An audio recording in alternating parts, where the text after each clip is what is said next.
안녕하세요 여러분, 이브이스쿨입니다. 제가 오늘은 베트남 관련해서 내용을 좀 얘기를 해볼까 합니다. 자, 지금 베트남은 제가 지난 시간에도 여러분들한테 말씀드렸듯이 지금 굉장히 많은 어떤 투자와 어떤 기업들의 굉장히 어떤 격전지 그리고 각축전을 벌이고 더 좋은 조건으로 이 부분을 선점을 하려는 베트남에서 어떤 기업들이나 이렇게 경쟁을 하는 이윤을 추구하는 하시는 분들에게는 정말 기회의 땅으로 다시금 재조명을 굉장히 많이 받고 있어요. 특히나 이제 뭐 제가 지난번에도 말씀드렸듯이 중국의 어떤 장기 경기 침체와 여러 가지 어떤 베트남의 입장에 있어서 어떤 중국을 대체하는 포스트 차이나로서의 역할을, 물론 이제 코로나 전에 쭉 이제 그게 굉장히 관심이 많이 몰리고 실제로 많은 투자 유치와 FDI 직접 투자를 많이 받았거든요. 근데 그게 이제 코로나로 인해서 잠시 소강 상태에 접어들다가 코로나가 이제 풀리고, 그리고 더불어서 중국의 어떤 경기 침체, 그리고 중국에서 어떤 차탈 중국 기업들의 어떤 정책이라든지 기타 환경이라든지, 그리고 중국 내 경쟁자들의 어떤 그런 치열한 경쟁과 그 뒷배를 봐주고 있는 어떤 중국 측면에서의 그런 입장 때문에 고농을 좀 많이 치르다가 결국에 이제 베트남을 선택한 기업들, 그리고 그로 인해서 탈중국을 가속화시키고 있는 그 기업들의 각축전이 벌어지고 있는 장소로 지금 굉장히 많은 각광을 받고 있습니다. 그래서 오늘은 그 베트남, 특히나 이제 기업들 어떤 많은 기업인들의 관심을 많이 받고 투자가 몰리고 있는 상황에 대해서 여러분들한테 좀 자세하게 말씀을 좀 드리는 시간으로 하도록 하겠습니다. 자, 일단은 여러분들 베트남에 우리나라의 기업 진출하면은 뭐가 떠오르시죠? 자, 먼저 첫 번째는 삼성입니다. 삼성전자는 현재 지금 휴대폰 공장을 예전부터 이제 설계를 해서 거기서부터 많은 휴대폰을 생산하고 있고, 또 삼성의 글로벌 수출 물량의 절반 이상을 베트남에서 생산하고 있는 것 아십니까? 지금 현재 베트남에서 그렇게 많은 양의 그 휴대폰을 생산하고 있고, 베트남 GDP에서도 25% 정도를 차지하는 정도로 굉장히 한 개 기업이 그 정도로 차지할 정도로 굉장히 많은 역할을 하고 있고, 또 굉장히 많은 부분에서 공헌을 지금 하고 있습니다. 그래서 지금 일단 삼성 필두로 해서 삼성은 이제 계속적으로 이제 여러 분야에 걸쳐서 베트남에 투자를 하고 베트남 총리를 만나고 정치 내외부적으로, 그리고 경제 국제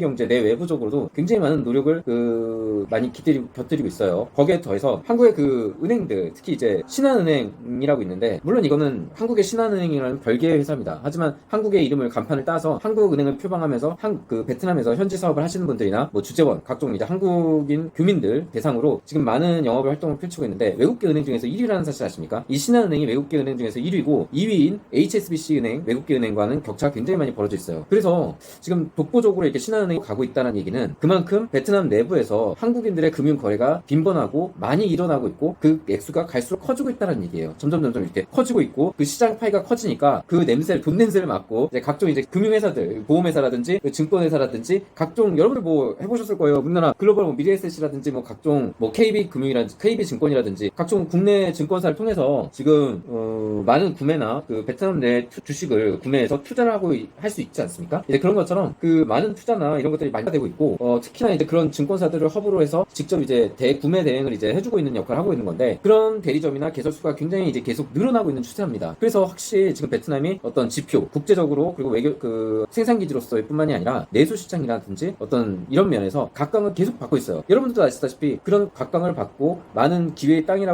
나라라고 여겨지고 있는 이유는 바로 첫 번째로 경제 성장률입니다. 경제 성장률이 월등히 높고, 제가 얘기했듯이 어떤 세계 경제의 침체기에도 불구하고 누군가는 반드시 써야 되고, 누군가는 반드시 사용할 만한 것을 누군가는 반드시 만들어줘야 되거든요. 이제 그런 얘기, 이제 베트남이라는 얘기예요. 왜냐면은 중국은 인건비가 너무 많이 이미 올라 있고 생산기지로서 떨어지고 내수 시장으로서의 메리트도 떨어지고, 중국 경쟁 업체들과 경쟁을 해야 되는 치열한 경쟁 속에 기업 활동을 해야 되거든요. 이제 그런 안 좋은 상황이 닥쳐서 그런 안 좋은 상황을 어떻게 보면은 피해서 다른 시장을 이제 개척하는 건데, 물론 이제 베트남도 언젠가는 그렇겠죠. 하지만 중국처럼 뭐 심하게 기업 활동을 억제하거나 자국의 기업을 물론 이제 키워주겠죠. 또 뭐 그거는 한국이라도 누구라도 자국의 기업을 좀 더 양성을 해주는 측면이 당연히 있지 않겠습니까? 하지만 중국처럼 노골적으로 하지는 않을 거라는 글로벌이나 뭐 국제적으로도 모두가 이제 알고 있듯이, 중국은 좀 약간 뭐 여러분도 아시다시피 그동안에 뭐 제가 굳이 얘기하지 않더라도 그동안에 역사적으로나 국제적으로나 다른 나라, 혹은 심지어는 우리나라한테 한 거에 대해서 여러분들도 어떻게 했는지 다 아시지 않습니까? 그 정도는 아니라는 거죠. 왜냐면은 독재 체제가 아니라, 물론 이제 공산 정권 그리고 그 사회주의 체제를 표방하고 있지만 그 정권은 계속적으로 이제 교체가 되고 호출이라든지 뭐 각종 어떤 그런 절차에 의해서 공평 공정하게 이루어질 수 있다라는 믿음을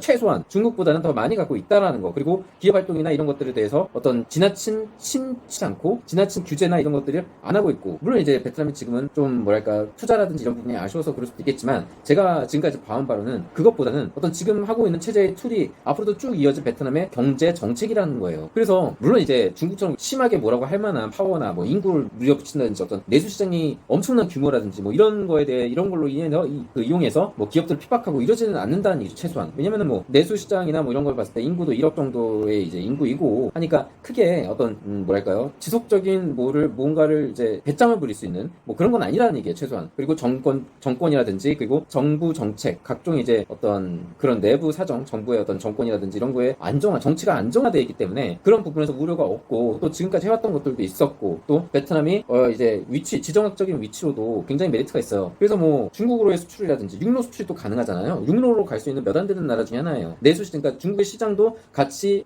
활용을 할 수 있기가, 그러니까 무역을 하기가 용이하고, 굉장히 용이하죠. 사실 육로 수출이 가능하니까요. 물론 이제 해외 이용하는 수출이 사실은 뭐 여러 가지 메리트도 있고 메리트가 있고 단점도 있고 배도 단점이 있습니다. 하지만 여러 가지로 봤을 때 루트를 다른 나라보다 하나 더 갖고 있다는 건 굉장한 메리트거든요. 특히 육로로 차로 지나갈 수가 있다는 건 굉장히 메리트고, 또 그런 생산 기지를 또 북부에 또 위주로 갖고 있지 않습니까? 삼성도 공업 뭐 이런 어떤 산업 발전이 굉장히 많이 일어날 것이라고 저는 보고 있었어요, 예전부터. 그래서 북부 쪽에 지금 여기 뉴스에도 나오지만 지금 삼성, 그러니까 베트남에 굉장한 어떤 투자 열기나 이런 것들이 많이 몰리고 있어요. 특히 이제 여러분들 뉴스에 보셨는지 모르겠지만 그 애플 그 최대 업체, 여러분 애플이 생산하지 않잖아요. 대행에서 생산하는 폭스콘이라는 회사가 있는데 대만 회사죠. 이 폭스콘이 베트남 북부에 이제 4천억 규모의 공장을 또 증설을 하고 있다고 합니다. 그래서 뭐 여기에서 공장 증설에 나서고 뭐 어떤 종류의, 기존에는 이제 아이팟이라든지 에어팟 뭐 이런 것들을 생산하고 있는데 여기서 이제 추가로 일단 그 생산을 하면서 제가 볼 때는 이제 뭐 얘기 들어보니까 노트북, 맥북이라든지 뭐 이런 것도 추가로 이제 시작한다고 하고, 그 다음은 제가 볼 때는 이제 그 다음으로도 투자할 계획이 다 있을 것 같아요. 지금 애플과 폭스콘의 어떤 설계, 공장 증설이라든지 생산 기지, 글로벌 어떤 생산 기지에 대한 계획이 이미 다 있는데 그거를 이제 단계를 밟아가면서 진행을 하고 있다는 느낌을 받아요. 뭐 예를 들어서 지금 한꺼번에 뭐 노트북과 뭐 이것만 하고 있는데 갑자기 이제 휴대폰을 뭐 들이밀 수는 없으니까 차근차근 그 다음에 뭐 아이패드, 뭐 그 다음에 맥북, 그리고 그 다음에 그 어떤 휴대폰, 아이폰 뭐 이런 식으로 해서 단계적으로 이제 생산 증설을 하는 느낌이 좀 듭니다. 왜냐면은 그렇게 해야지 예를 들어 서드파티 업체가 충분히 몰렸을 때 또 그 상호 보완할 수 있는 그런 업체들과의 어떤 연계성, 공급망, 이런 그 수출 계획, 이런 것들, 물량 계획, 이런 것들도 차근차근 이제 세워나갈 수가 있지 않겠습니까? 지금 중국에 있는 그런 공장들도 조금씩 정리를 해나가면서 단계를 밟아나가야 되기 때문에 향후 제가 볼 때 1년, 2년 이내에는 전부 어떻게든 아이폰까지도 공장 증설 계획이 곧 나올 것 같다라는 게 제 생각이에요. 특히 이제 그 휴대폰 공장이 있는 북부처럼 그 인근과 주변에 해서 연계해가지고 상호 보완할 수 있는 그런 거대한 산업망이, 생산 기지가 베트남 북 건설이 될 거라고 저는 확신합니다. 그래서 지금 뭐 우리나라도 거기에 맞춰서 발빠르게 움직이고 있어요. 뭐 예를 들어서 롯데 같은 경우에 신동미 회장이 최근 이제 사면을 받고 또 이제 복원하지 않습니까? 이제 사면 받고 또 이제 첫 행선지가 베트남입니다. 베트남으로 바로 달려간 호치민에, 특히 이제 롯데 건설 부분에 이제 지금 많이 건축하고 있는 신도시를 좀 보려고 갔는데, 롯데 건설이 하고 있는 그거를 보고, 왜냐면 이제 알거든요. 그 부동산이나 한국의 어떤 건설 시장, 그리고 앞으로의 미래가 이미 너무 많이 포화 상태고, 뭐 인구 감소라든지 뭐 여러 가지로 분양가나 뭐 주택 가격이나 이런 것들이 하락기에 이미 접어들었고 대세하락에 갔다라는 거를 본인도 알고 있기 때문에 인구 감소 문제도 있고요. 하지만 그 집이 이제 남아 돌 거라는 걸 알고 있는 거예요, 신동민 회장은. 그러니까 이제 베트남으로 달려가서 다른 개척지를 찾고 또 다른 투자를 할 만한 투자처를 찾는데 베트남이 적격이라는 거예요. 왜냐? 제가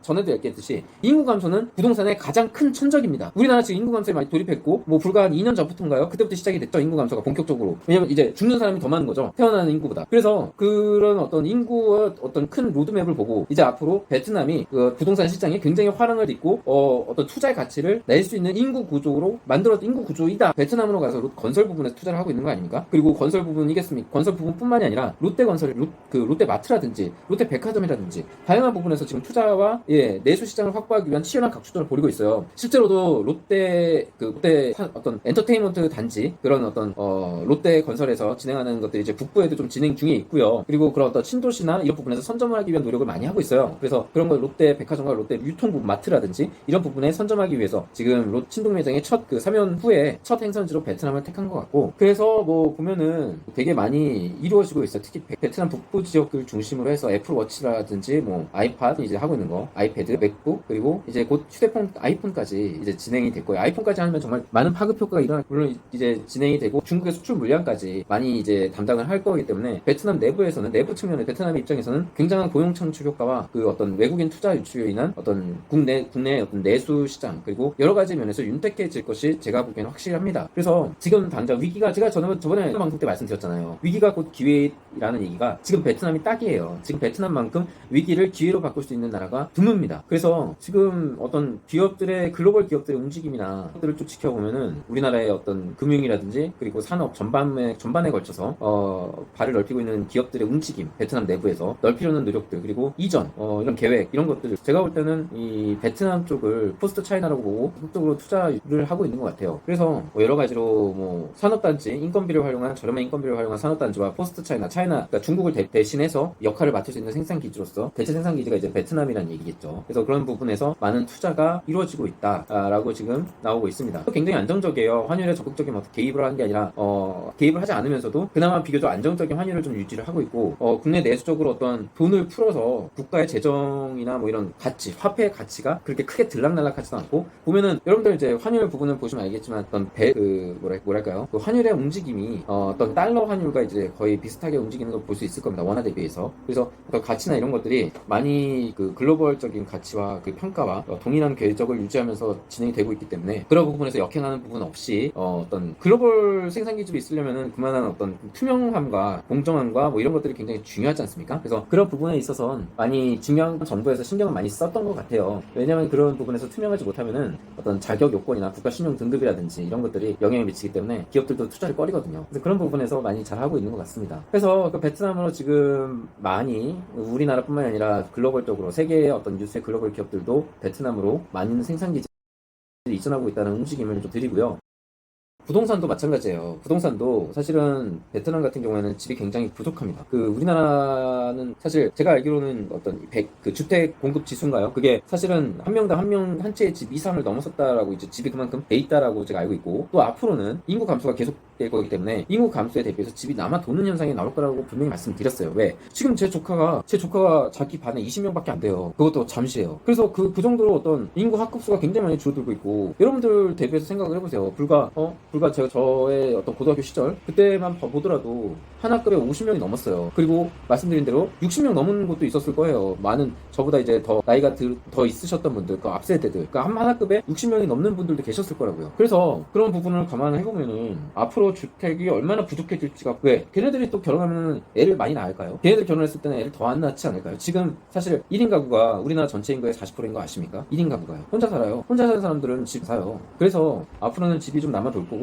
내가 원하는 팔고 싶은 어떤 기회나 거래가 앞으로는 점점 줄어들 것이다. 왜? 원치 않더라도 그 가격, 내가 만약에 그걸 처분하거나 팔아야 되는 상황이 왔을 때 그걸 내가 원하는 가격에 사줄 사람이 없어요. 무서운 거예요, 굉장히. 내가 원하는 가격에 사줄 사람이 없고, 집은 되게 많아. 집은 막 10채, 막 20채씩 막 사람 매물이 나와 있는데 구하는 사람 한 명뿐이에요, 집을. 자, 그 사람이 예를 들어서 하나를 또 샀어요. 그리고 그 한동안 또 계속 거래가 없다가 집을 구매하고 싶은 사람 또 한 명 나타났어요. 2명 나타났어요. 이런 식인 거예요. 그래서 내 순서가 언제 오나, 내 집을 과연 골라줄까? 저 사람은 20개 중에 하나를 골라야 되는데, 이런 식의, 물론 이제 극단적으로 얘기는 했지만 앞으로 그렇게 될 거라는 거죠. 그런 결과가 곧 올 겁니다. 지금은야 뭐 집이 없는 사람이 뭐 집을 구하는 사람 뭐 3, 40대 뭐 이런 사람들이 그래도 어느 정도는 있으니까 집을 사줄 것이다 뭐 이렇게 보고 있는데, 그 사람도 1인 가구가 굉장히 많아요. 1인 가구가 많다니까요. 그러면 1인 가구가 많아지면은 여러분들 집 안 사요. 그 돈으로 제가 얘기했잖아요. 배당이라든지 연금식으로 받는 거라든지 뭐 각종 저축, 적금, 예적금, 예대금리 높은 거, 예금금리나 뭐 이런 적금금리가 높은 거, 이런 것들로 이자를 받고 살고, 또 그걸로 자기의 금융소득을 늘리고 그렇게 하지, 굳이 집을 지금 뭐 수십억, 막 30평대 막 잠실 같은데 막 뭐 말도 안 되는 30억 넘고 막 이런 말도 안 되는 가격에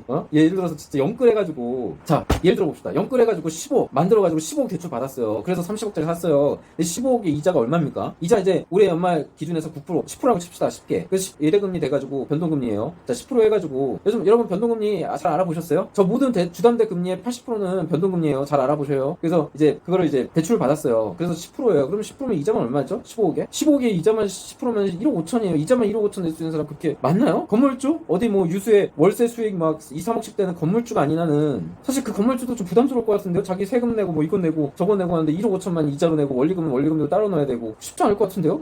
큰 건물주가 아닌 이상. 그죠? 그래서 과연 그렇게 살 사람이 있을까요? 없어요. 그렇게 사느니 차라리 내가 그렇게 벌 수 있는 능력 있고 어느 정도 벌 수 있는 능력이 된다는 전제하에 그런 집을 보고 있는 거 아니겠습니까? 그래서 본인이 어떤 뭐 벌 수 있는 능력이 되고 뭐 연봉 억대가 넘는 사람이면은 자기 연봉을 거기다 다 바치느니 그거를 좀 저축이나 다른 금융 보고 그걸로 이제 내가 내 수익 목돈도 불리면서 그 이자를 먹고 살 수, 매달 배당처럼 이자를 받고 그렇게 지내고, 그리고 또 추가로 이자를 낼 필요가 문제가 없는 플러스 일석삼조의 그런 곳에 투자를 하지 않겠냐 이거예요. 왜냐면은 사실 그런 여러분들이 거액에 투자를 하고 거액에 이제 빚을 지고 거액에 이제 돈을 투자해서 집을 깔고 앉아 살겠다는 결정을 하기에는 그만한 자산 증식의 믿음, 그러니까 즉 집값이 올라줄 거라는 믿음이 있어서 그런 거 아닙니까? 집값은 앞으로 떨어질 일만 남았고 인구는 계속적으로 지금 엄청나게 감소하고 있어요. 안 낳는다니까요. 그러니까 여러분들 예를 들어서 60대 70대 분들 자식들 막 서너 3명 4명씩 낳잖아요. 근데 그 자식들이 자식 한 명도 낳기 어려워요. 지금 자식 안 낳는 사람들도 있고 자식 한 명도 낳을까 말까 한다니까요. 그러니까 지금 그 애들이 고등학생 되고 이렇게 대학생 되니까 한 학급에 반 학생 수가 20명이 채 안 되고 대학교도 인기 없는 학과는 폐지하고 그런다고 하지 않습니까? 폐과한다고. 그런 일이 왜 생기겠어요? 돈이 그만큼 학생 수가 없고 적으니까 들어올 사람이 없는 거예요. 하물며 그 학과를 만들어가지고 그 학과에 전공 교수를 둘 만한 월급을 줄 대학 등록금을 낼 학생 수가 없다라는 얘기예요. 그러니까 그만큼 심각하다는 얘기예요, 여러분. 여러분들은 잘 모르고 관심 없고 여러분들 현업에만 지금 매진하고 있고 바쁘시니까 잘 모르시겠지만 실제 대학에서 벌어지고 있는 일이 학생 수가 없고 인기 학과나 이런 데만 좀 있고 또 비인기 학과나 뭐 이런 부분은 폐과되고 그런다니까요. 지금 학생 수가 없어서 전공 교수를 안 칠 만한 등록금을 아예 없어서 심각해요. 그래서 앞으로는 뭐 이런 영향이 사람이 없는데요. 사람이 없는데 어디서 할 거예요? 외국인들 들여서 뭐 땅 팔 거예요? 외국인들한테 땅 다 팔 거예요? 저 외국인들 다 땅 다 사고 이 나라 뭐 국토 이제 국민들은 거의 뭐 10명 중에 뭐 3명 이렇게 남나요? 7명이 외국인들이 살고 전 국토에 그렇게 되지는 않을 거 아니에요. 그러니까 지금 이렇게 사람 인구가 줄어들고 하는데 집값이 올라줄 거다라는 말 정말 말도 안 되는 얘기예요. 인구가 없어요. 사줄 사람이 없다니까요. 부동산 전문가라고 하시는 뭐 유튜브에서 나오는 그런 분들 얘기 너무 믿지 마세요. 그런 분들 얘기하는 거 뭐 집값이 올라줄 것이다. 잠깐 뭐 예를 들어서 뭐 이렇게 연착륙을 할 거 당연히 뭐 연착륙 하겠죠. 이게 집값이 드러나는 게 적으니까. 왜 금매로 팔아야 드러나니까. 그전에는 금매로 내놓는 사람 거래량이 뚝뚝 떨어져 있으니까 이렇게 연착륙하는 것처럼 보이겠죠. 하지만 그게 실거래가라는 게 드러나는 것 뿐이지 지금 심리나 이런 것들 그리고 원래 실제로 거래될 가격은 수직 하락이에요 지금. 그리고 그나마 사줄 사람이 좀 나타나서 수직 하락이지 앞으로는 수직 하락 없어요. 아마 여기서 이렇게 떨어지다가 저 끝에 이제 딱 거래 저기 끝에서 예를 들어서 건물이 20층이라고 칩시다. 20층에서 막 6층 막 11층에서 막 거래됐다고 실거래 절반 반토막 막 이러는데 그러다가 한 5년 6년 막 이렇게 거래가 없어요. 그래서 거래 딱 생겼을 때 2층에서 허덕이고 있어. 그럴 수 있다니까요. 거래가 없기 때문에. 그리고 연착륙이 아니에요. 연착륙 하는 것처럼 보일 뿐이지 연착륙이 아니라 수직 하락하면서 거래 한 건, 두 건. 또 이제 한동안 몇 개월 동안 없다가 갑자기 또 이렇게 거래 생기면서 뭐 두 건, 세 건. 딱 이렇게 뭐 1만 단지, 1000단지 넘는 곳. 구에서 거래되는 게 두 건, 세 건이라는데 말 다 했잖아요. 그렇게 수직 하락, 연착륙 하는 것처럼 보일 뿐이지 사실은 심리는 지금 이 시간, 제가 지금 방송을 찍는 이 시간에도 매수 심리는 완전히 지금 아예 그냥 지갑 닫아버리고 안 산다니까 사람들이. 그나마 사주는 사람들이 있으니까 제가 저번에 방송에서도 말했잖아요. 그래도 조금이라도 건지고 싶으신 분들은 아주 과감하게 사람들이 좀 그러니까 매수자들 팔짱 끼고 이렇게 딱 돌아서가지고 나 안 사야지 막 이러고 있는 사람들한테 어필 하려면은 그렇게 후려쳐서 내야 된다니까요. 지금 여러분들 팔고 싶으면은 빨리 그렇게 하셔야 돼요. 남들보다 더 빨리. 뭐 사지 마라 뭐 이웃 주민들 뭐 담합하고 많이들 하잖아요. 우리 사지 마라 막 이렇게 얘기하다가도 뒤로는 부동산에다가 금매로 해달라고 얘기해낼 수도 있는 거예요. 맞잖아요. 한 개 동에 예를 들어서 100세대가 산다 그래요. 그 100세대 중에 한두 세대만 떨어져도 그게 시세인 거예요. 그래서 임의적으로 시장 가격을 조절할 수 있다는 생각은 버리세요. 앞으로 사줄 사람들이 없기 때문에 없고 인구 감소 때문에 사줄 사람도 없고 없을 뿐더러 지금 이미 사람들은 다 알고 있어요. 앞으로 어떻게 될지, 가격이 어떻게 될지, 그리고 지금 가격이 어땠고 그 가격이 과거 몇 년 전에는 그러니까 거래 가격이 어땠고 시세가 어땠고 그리고 그 가격이 분양 당시에는 얼마였고 그리고 그것뿐만이 아니라 미래까지 내다봐서 앞으로는 어떻게 될 것이다라는 것까지 다 머릿속에 있기 때문에 끼고 있는 거예요. 그렇기 때문에 이렇게 팔짱 끼고 있는 거예요, 그 사람들은. 그러니까 여러분들이 이 사람들이 그러니까 조금만 떨어지면은 이 사람들이 사줄 것 같다는 생각은 하지 말으시라니까요. 그런 생각은 버리세요. 알아요 이미. 그러니까 여러분들이 뭐 하늘을 손바닥으로 가린다는 표현 있죠. 부처님 뭐 손바닥 노에서 노는 그런 느낌? 네. 이미 모든 사람들이 부처님이 됐어요. 매수 대기자들이나 이런 사람들이 머리가 차갑게 되고 이성을 되찾아서 이제 세상을 이제 팍 트이게 보기 시작했어요. 그래서 지금은 이면 뭐 사줄 거다 뭐 이런 생각을 하기에는 너무 늦었어요. 너무 늦었어. 한창 이래 막 오르고 사람들의 매수 심리가 북치켜지고 앞으로 더 오를 것이다. 오른다 이럴 때 여러분들이 조금만 깎으면 사주겠는데 딱 이런 식으로 했을 때는 그때는 그래도 조금 맞을 수도 있어요. 왜냐면 아직 사람들이 그 어떤 열광 이런 거에 이 눈이 뒤집혔기 때문에 그럴 수는 있어. 근데 지금 이미 늦었어. 제정신을 모든 매수나 이런 사람들이 머리를 차갑게 하고 시장을 바라보는 거예요. 그리고 지금은 부동산만이 대세 뭐 상승이다. 그것만이 내 자산을 증식시켜 줄 것이다. 이런 믿음이 깨지기 시작한 거예요. 그리고 제가 생각해도 지금 버블 있잖아요. 코로나 역사적으로 있었나요? 이런 팬데믹이 없었어요. 그래서 역사상 가장 최대의 버블이 아마 제 앞으로의 인생에서도 있었을 한국 그 앞으로 인구나 이런 거 보면 다 나오잖아요. 답 나오잖아요. 아마 여러분도 마찬가지일 거예요. 여러분들의 남은 인생, 지금까지의 인생 모두 통틀어 봤을 때 지금이 아마 가장 최대의 버블이에요. 지금이 아마 부동산이나 뭐나 가치의 가장 최대의 버블이에요. 물론 집값은 오를 수 있겠죠. 경제 성장률이나 물가 상승률에 따라서 찍을 수 있겠으나 그건 어디까지나 경제가 계속 성장한다는 가정하에요. 일본 어때요? 일본 그대로잖아요. 그런 거랑 마찬가지인 거예요. 일본 집가서 가장 막 와르나 바꿔주고 그 가격에서 그냥 계속 그 제자리 걸음하고 있는 거 아니에요? 그런 것처럼 온다니까요. 그런 것처럼 돼요. 물가 상승에 따라서 앞으로 집값이 오른다고요? 과연 집값이 올라줄까요? 일본은 엔저까지 나왔죠 지금. 실질 가치는 더 하락돼 있는 거예요. 그러니까 집값이 떨어질 수 있는 거예요. 또 수요도 지금 안 받쳐주잖아요. 그러면 어떻게 되겠어요? 떨어질 수밖에 없는 거예요. 그것도 지금 평가절하 이후 5년 전 그러니까 버블이 코로나의 전의 상태에서 더 마이너스가 될 수 있다는 얘기예요. 제가 볼 때는 인구 구조상 봤을 때 더 마이너스가 돼요. 거기서 우리나라 경제 성장률이나 이런 거 봐도. 자, 생각해보세요. 여러분들이 제 말을 잘 들어보시고 되새겨보시고 한번 생각해보세요. 내가 지금 집을 살 이유가 있을까요? 집을 살 이유는 있을 수 있어요. 가족을 위해서. 내가 결혼을 하고 내 자식이 있고 내가 이사를 더 이상 왔다 갔다 하고 살고 싶지 않고 내 가족을 그런 경험을 해주고 싶지는 않다라고 해서 한 곳에서 내가 뿌리를 박아야겠다라고 생각해서 집을 살 수 있어요. 물론 저 역시도 만약에 가족이 있고 가정이 있고 뭐 예를 들어서 그러면은 그렇게 하고 싶을 거예요. 하지만 그 시기는 잘 생각해보세요. 앞으로 어떻게 될지. 내가 그거를 그러니까 비교를 해놓은 거예요. 두 가지를. 지금 얘기한 가족을 위한 부분. 내가 가족을 위한 부분에 집을 샀을 경우에 얻는 행복, 그리고 내가 그 집을 샀을 때 예를 들어 거품이 꼈는지 안 꼈는지 이런 손실을 따져봤을 때 그 금액이 과연 이거를 넘어서는지 아니면 이거보다 밑도는지에 대해서 잘 생각해보세요. 그래서 예를 들어서 이게 이런 어떤 손실을 따져봤을 때의 어떤 그런 본인 개개인별로 물론 틀리니까 주관적인 거니까 개개인별로 느꼈을 때 나는 굳이 이제 집을 안 사도 이 돈으로 더 많은 투자나 이런 걸 당장 그만큼 필요가 없고 했기 때문에 이거를 투자를 하고 해가지고 내가 더 내 자산이나 뭐 이런 부분에 여유를 갖고 나중을 도모하겠다. 앞으로 집값은 떨어질 거다라고 보시는 분들은 나중에 사셔도 되는 거고, 아니야 내가 지금 꼭 사야 돼. 그리고 지금 아이가 학교 들어가고 애가 교육이나 뭐 이런 부분에서 더 열심히 공부하고 조금이라도 물론 임대에서 더 싼 데서 할 수, 물론 이제 임대 산다고 해서 그 애가 공부 못하는 거 아니죠. 하지만 뭐 본인의 어떤 만족 이런 부분에서 뭐 그런데 해주고 싶다는 어떤 자부감, 내 집에 산다는, 우리 집에 있다는 그런 자부감을, 자신감 뭐 이런 거 주고 싶다 뭐 그러신 분들은 지금 사시는 거고요. 하지만 얘기했듯이 아이들 뭐 이제 자산 증식이라는 개념이 없는 거예요. 이런 분들은 아마 지금까지의 어떤 부동산을 구매하면서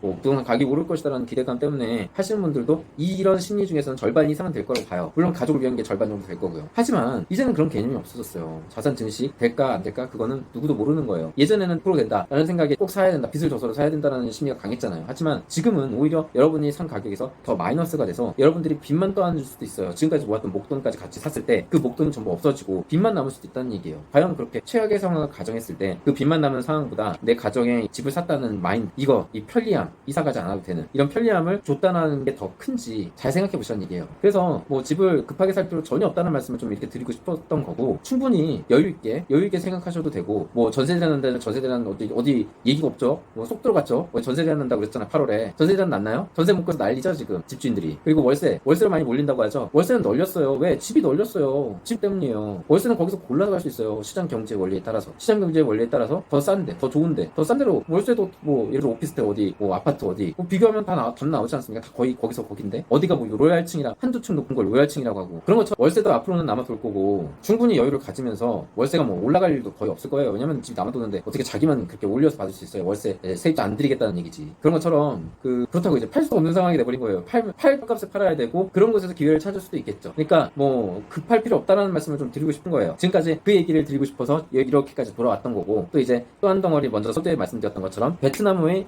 어떤 해외 투자처의 유명함에, 그리고 글로벌 기업과 우리나라 기업들이 많이 지금 여기에 매달리고 많은 기회 땅으로 생각하고 있는 나라가 바로 포스트 차이나 베트남이다라는 거를 좀 말씀을 드렸고, 이렇게 두 가지 말씀드렸습니다. 자, 오늘은 그래도 앞으로 제가 이제 EV 스쿨이잖아요. 제가 EV라고 스쿨이라고 지은 이유는 그 에코노믹 비엔남이에요. 베트남. 그래서 에코노미하고 경제적인 측면과 그리고 베트남에 대해서 제가 여러분들한테 공유하고 아는 내용을 좀 전달하고, 소식 같은 것들을 전달하고, 제 의견을 얘기하고 제가 스스로의 통찰을 여러분들한테 공유하는 그런 시간을 갖기 위해서 EV 채널이라는 이름을 지은 거예요. 뭐 다른 의미는 없습니다. 그래서 앞으로도 베트남 관련해서나 이제 부동산 관련해서 그리고 경제, 주식 전반에 대해서 여러분들하고 채널을 통해서 공유하는 시간을 갖도록 할게요. 시청해주셔서 감사합니다.